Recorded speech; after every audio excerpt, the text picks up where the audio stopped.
Hello everyone, welcome back to this video. तर friends, आजच्या या व्हिडिओमध्ये आपण शूड ह्याचा उपयोग हा इंग्रजी बोलताना केव्हा आणि कसा करायचा ते बघणार आहोत.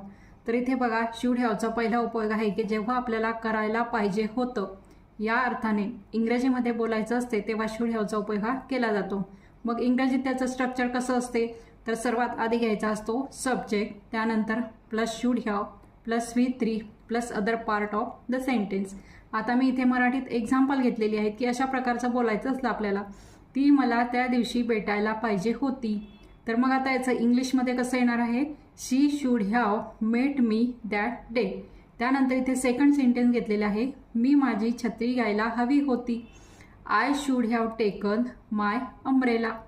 त्यानंतर नेक्स्ट आहे, आपण जास्त केक खायला नको होता किंवा नको पाहिजे होता. तर त्याचं इंग्रजीमध्ये येणार आहे, we shouldn't have eaten so much cake. म्हणजे हे निगेटिव्ह सेंटेन्स आलं. फक्त शूडच्या नंतर आपल्याला नॉट लावायचं आहे, म्हणजे शुडंट हॅव नकारार्थी वाक्य तयार करताना.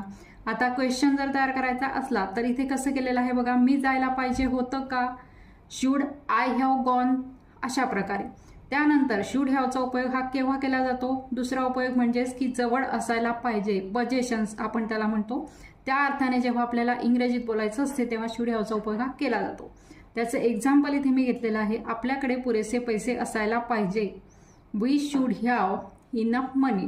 त्यानंतर सेकंड आहे, त्याच्याकडे गाडी असायला पाहिजे, ही शूड हॅव ए बाईक.